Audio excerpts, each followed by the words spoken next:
Good morning guys, welcome sa More TV. Ayan. Today is mag-unbox tayo ng ating bagong laruan. Ayan. Dumating galing Shopee. Try siya laruan. Wireless microphone siya, White Tom or SK750. So yun. In-order ko siya sa Shopee. Nagkamali nga ako ng order kasi ship from abroad. Pero lalagay ko na lang dyan yung description sa baba. Although ship from abroad siya, napakabilis niyang dumating. So yun, mga lang, siguro wala pang isang linggo nandito na. Gulat nga ako eh. So yan, ito yan. I-unbox natin ngayon, tingnan natin kung anong laman. Tapos iti-testing na rin natin. Kasi ano eh, no? Pang-vlog na rin natin. Kasi may mga may mga times na mahina ang audio natin. Lalo na pag yung stock lang ng GoPro natin yung ginagamit. So, nagamitan natin ito. So, buksan na natin. Te-testing natin siya yung layo ng kung ano ang sagap niya, yung layo mula sa bibig, merong dead cat at saka merong wala. Tapos outdoor, te-testing din natin kung gaano siya kalayo. So ito na siya.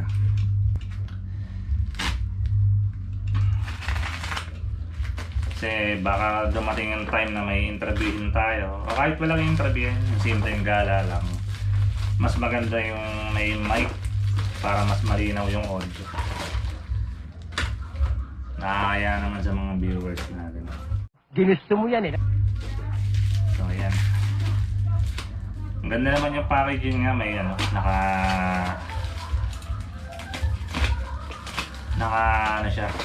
bubble wrap pa. At wala namang mga UV yung karton, so mukhang okay siya. Siya guys. SK750 although white tom ang nakalagay doon. Okay lang yan. Sa yung unit eh ganyan. Buksan natin, tingnan natin kung ano ang laman.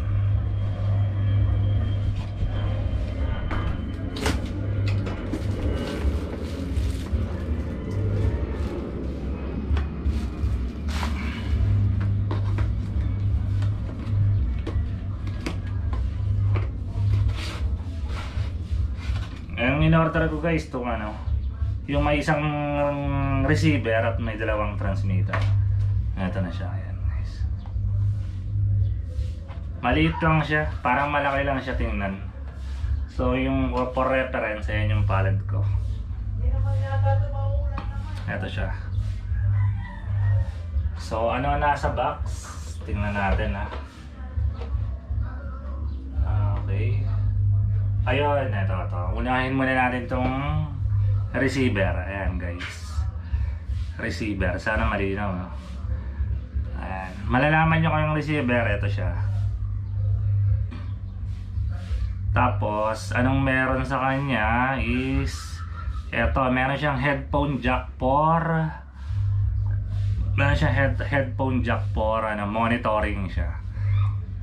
Tapos, ito yung para saan ba itong isang to? Hindi ko alam eh.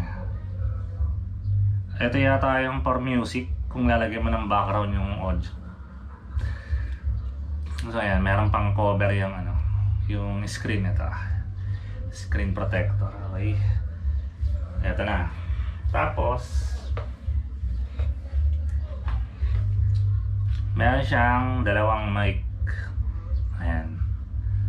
Yung mic niya is may built-in microphone na siya. Ayan ito. Tsaka ito.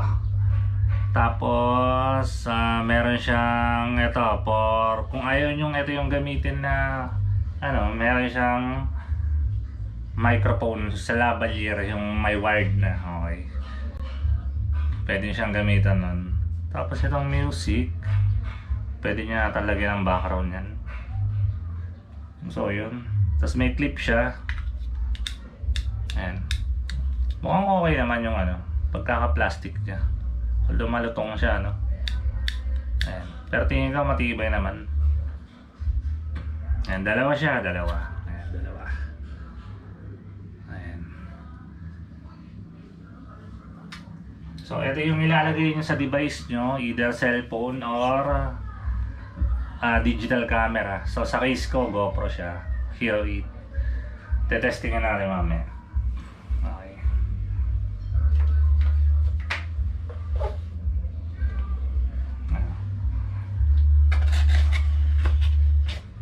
Ayan. Meron siyang spring dead cap. Ayan. Ang function naman ito, sa mga hangin na lugar, mabawasan yung wind noise. Hindi naman totally matanggal, at least mabawasan man lang. Hindi na siya annoying sa pandilim. Ayan. Dalawa.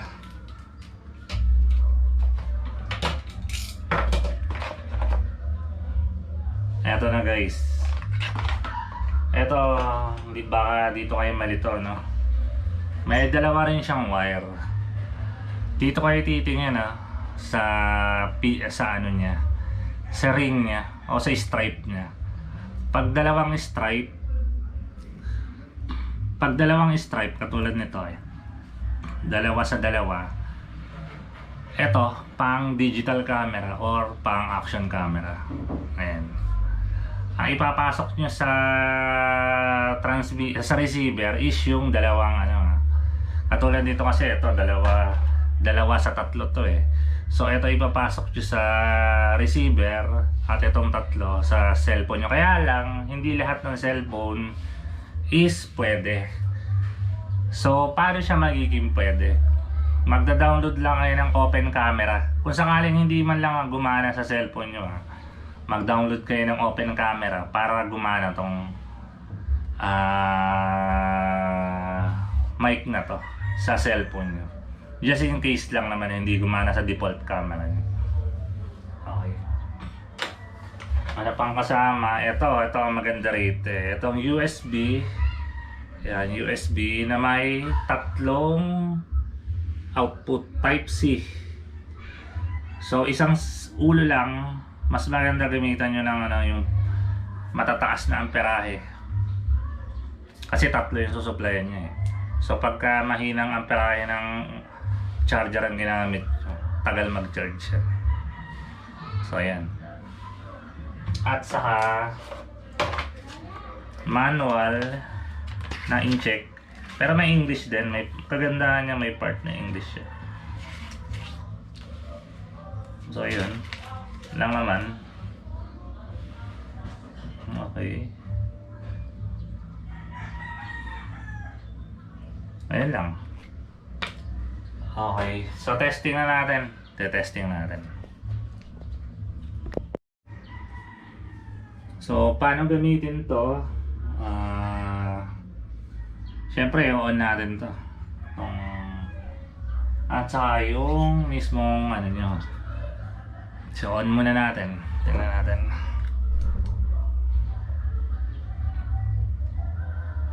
Okay, press siguro na matagal, no? Okay, yan. Umilaw na siya. So, pindutin na rin tong isa. Siguro pagka umilaw to at saka umilaw tong RF na to, match na siya. So, subukan natin. Bukod pala sa apat yung pindutan niya dito. Yung transmitter volume, tapos set, at saka yung power button. Tapos may type C na charging slot. So on natin. Ayan guys, auto pair siya, auto pair. So ayun, okay na. So try natin sa digital camera natin. Ito. Okay. So gagamitin natin yung wire ito. Yung dalawang stripe lang kasi digital camera gamit, action camera gamit natin. So yan, testing natin.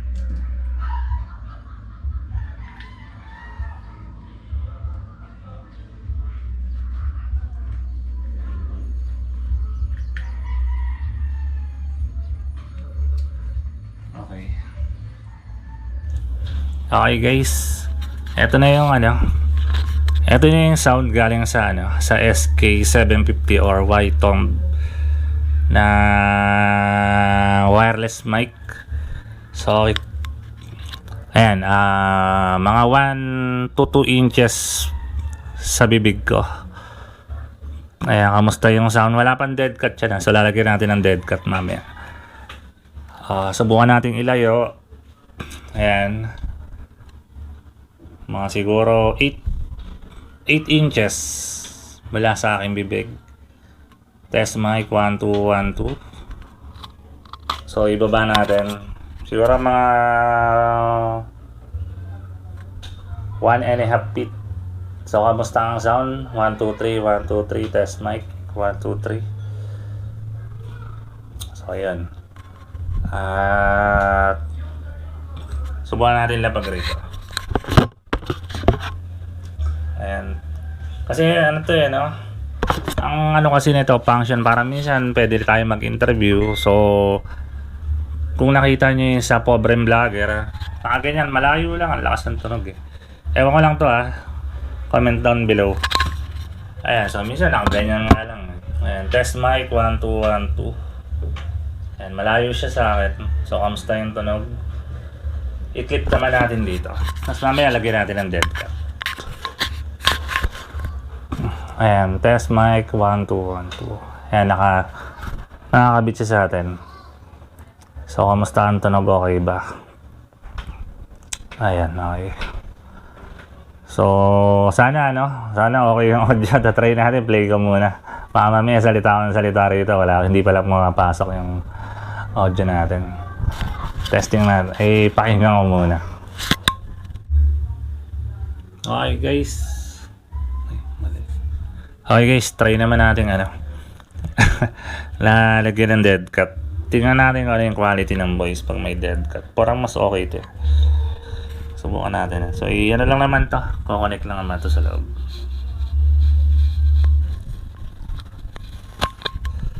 Medyo mahirap i-shoot Hindi na tayo sanay mag-shoot.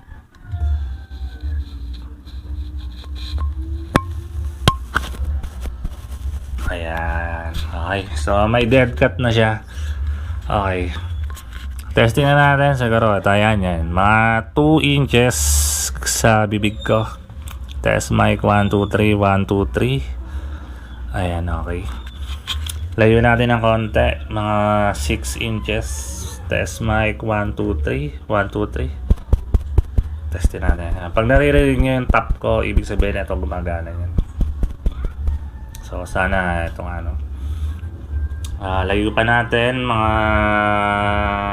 1 feet sa aking bibig. Test mic 1, 2, 3. Kamusta ba yung sounds? Test mic 1, 2, 3. Mahirap lang nang dumadaan. Ewan ko kung rinig nyo. Medyo mahangin. Bukas ang bintana. So, mamaya ilalabas natin to. Testing naman natin yung distance. Although awkward naman kung masyadong malayo. Pero testing na rin natin. Para lang makita nyo yung distansya. Punta tayo sa pinakatahimik na lugar. Sa Garden of Memories. So, ayan, eto. Dapat uli dito. So, kamusta ba yung sounds? Test mic 1, 2, 3, 1, 2, 3. Yung voice ko, normal lang. Di ako sumisigaw. Sakto lang.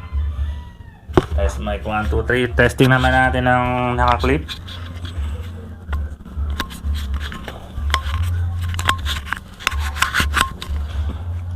Ayan, test mic 1, 2, 3. Ayan, test mic 1, 2, 3, 1, 2, 3. Naka-clip siya, may dead cut. Ayan.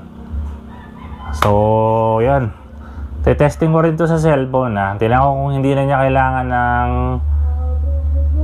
tawag dito, open camera. Alam mo, open camera hindi na download.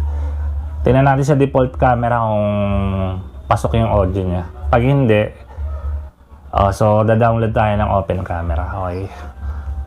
So, yun lang. Lalabas tayo. Sundan niyo kami. Sasama ko si Paring William. Shoutout kay Paring William. Hello, test mic 1, 2, 3. Kailangan daw yung tawag dito. Nakapatay muna bago ipasok sa kabubuhayan. Ito, pinasok ko sabay. Pinasok ko siya ng buhay. Pinasok ko ng buhay. Sira ulo. Okay.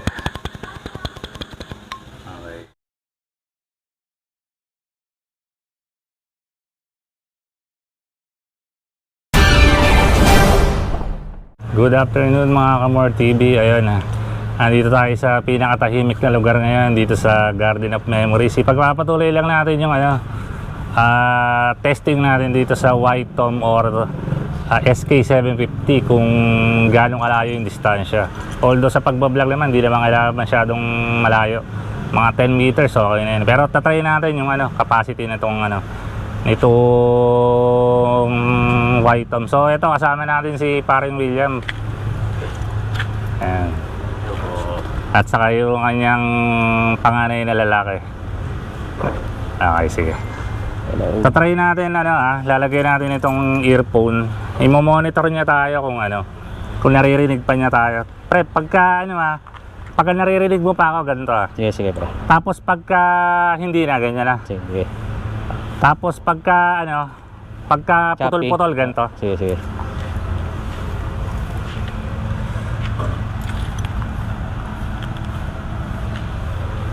Naka-on pa yan, no pre? Naka-on yan. Eto pre.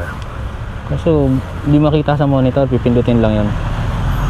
Hindi, okay lang yan. Kita yan.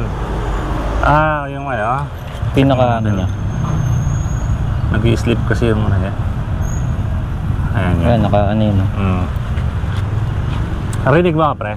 Rinig? Sige, sige. Okay. Ayan, rinig niya tayo. Good. Try natin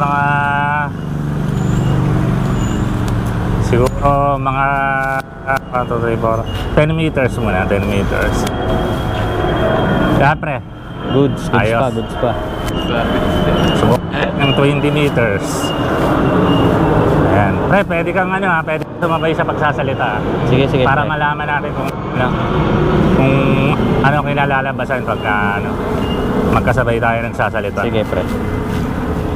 Ito, mga siguro mga 15 meters, okay? Okay pa pre. Nig pa tayo, 15 meters. Pero sa akin, okay na to. Pasado na to. 15 meters. Wala.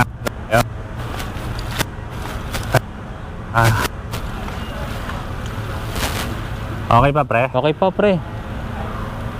Okay. Okay. O yun.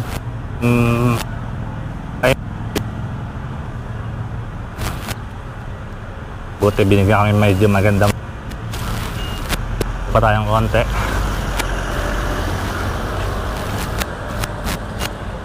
Hindi ko na siya makita masyado kung anong Okay ba daw?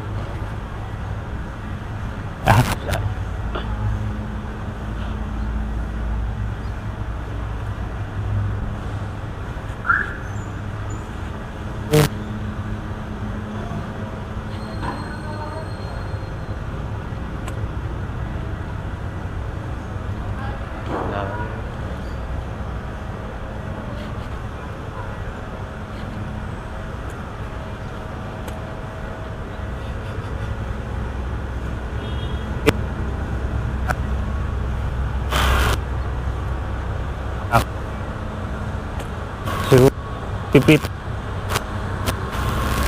ang layo. Okay, lalapit na tayo. Tingnan natin yung noise kung makakil ng dead cat. Diyan sa may kotse pre. Pinaka niya. Maximum niya sa kotse. Putol-putol na doon. Habang naglalakad ka, napuputol siya pre. Okay. Pero pag umarap ako, okay pa? Oo, okay baka pa. yung line of sight ang siguro. Try ko magmotor, pre. Hanggang dun sa may pre, sa may kotse. Sa may kotse. Yun, hanggang dun. Try ko magmotor kung nakaka-cancel yung noise. Sige, sige pre.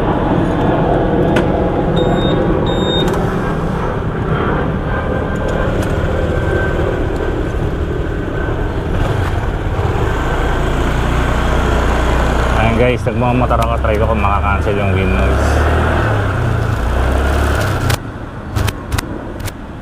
Lalabasan. Cancel kaya.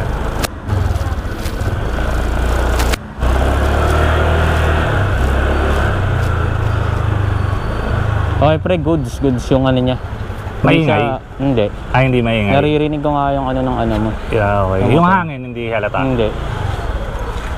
Pwede sa Pag lang, para lang siya parang, alam mo yung parang may nag-i-interrupt siya pag parang may nagkakat lang ng Ikaw kaya pre, try mo nga. Ako makikinig.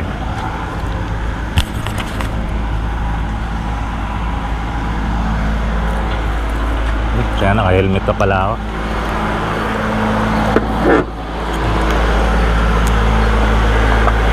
Yeah.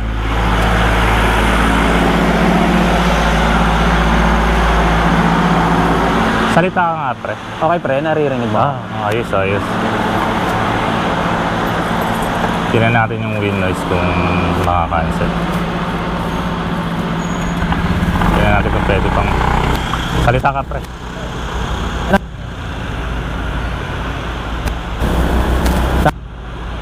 Medyo putol-putol ah.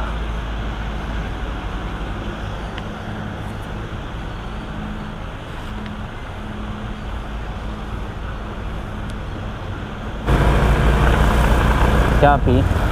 Pero pag nakatigil siya, okay.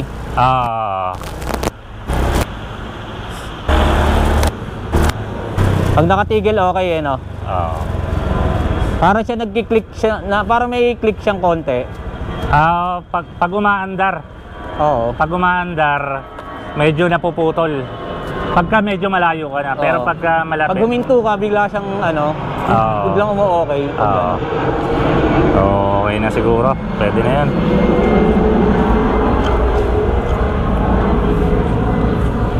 Ayan. Okay, siguro, doon na namin tatapusin yung vlog. So, okay siya. Maganda. Sa price niyang nasa 1.7. So, yun. Bibigyan ko siya ng grade doon sa bahay. Sige, hanggang sa muli. So yun guys, tapos na tayong mag-test sa labas. So bago ang lahat, happy Halloween. At saka disclaimer lang, ito na yung hindi tayo binayaran dito para i-vlog tong itong camera na to. So sarili natin pera yung pinambili dito. Ay, hindi camera, mic pala. So ayan, gamit na natin siya ngayon. So ayun, ang final verdict, so okay naman siya. Okay siya sa halagang 1,750, parang gano'n. Okay siya. Mabibigay niya yung hinahanap mong serbisyo, ganyan. So sa distance na na mga 10 meters, okay siya. Kahit walang direct line of sight, pero pagka lalayo pa doon, medyo nag-choppy na siya. Pero okay lang yun kasi awkward naman mag-vlog ng sobrang layo sa camera, diba? So yun, okay siya, goods. Ito na yung laging gagamitin natin. So mahirap kasi masyadong mahal yung Rode kapresyo na isang GoPro. So ito na lang, dito na lang tayo sa budget meal. Ito lang kaya natin. So yung lang, happy Halloween sa lahat. Maraming salamat sa pagsama sa akin. Ayan. Ito na yung gagamitin natin sa mga next vlog natin. Maraming salamat. Kung nagustuhan niyo itong video na to, like, saka subscribe naman. Ayan. Thank you.